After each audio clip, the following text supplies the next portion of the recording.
ৰঙালী বিহুলৈ মাজত মাত্ৰ কেইটামান দিন বাকী ৰাজ্যৰ বিভিন্ন প্ৰান্তত চলিছে ৰঙালী বিহুটিক আদৰাৰ ব্যাপক প্ৰস্তুতি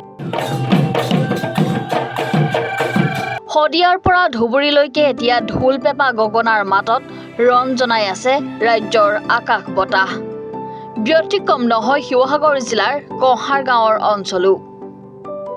অঞ্চলটোৰ ডেকা গাভৰুৱে ব্যস্ত হৈ পৰিছে বিহুৰ আখৰাত এইবাৰ মঞ্চৰ লগতে চোতাল বিহুৰ বাবে সাজু হৈ উঠিছে শিৱসাগৰ কহাৰ গাঁৱৰ সপ্তশিখা হুঁচৰি দল নমস্কাৰ জয়জতে মই সপ্তশিখা সন্মিলিত হুঁচৰি দল কহাৰ গাঁও হৈ সমূহ অসমবাসী ৰাইজলৈ আগন্তুক ৰঙালী ওলগ জনালোঁ আমাৰ হুঁচৰিযোৰ আপোনালোকে ইতিমধ্যে দেখা পাইছে যথেষ্টখিনি কষ্টৰে প্ৰস্তুতি আমাৰ যুৱক যুৱতীসকলে চলাই আছে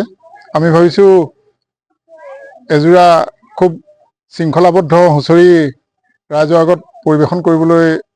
সমৰ্থ হ'ম। নমস্কাৰ পোনপ্ৰথমে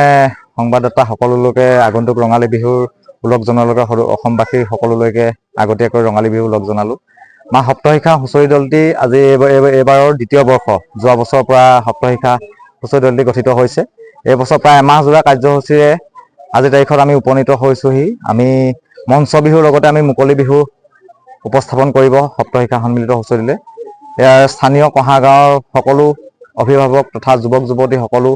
ইয়াত উপস্থিত হৈ পিনি হুঁচৰি যোৱা আগবঢ়াই নিয়াত যথেষ্ট কষ্ট কৰিছে হুঁচৰি দলৰ প্ৰতিজন সদস্যাক মই ধন্যবাদ জ্ঞাপন কৰিছোঁ যথেষ্ট কষ্ট কৰিছে যথেষ্ট কষ্ট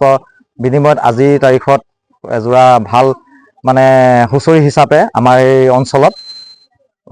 নৱগঠিত হৈছে বুলি মোৰ ধাৰণা আমগুৰিৰ পৰা ৱাকিল আহমেদৰ ৰিপৰ্ট এনি ভাৰত 24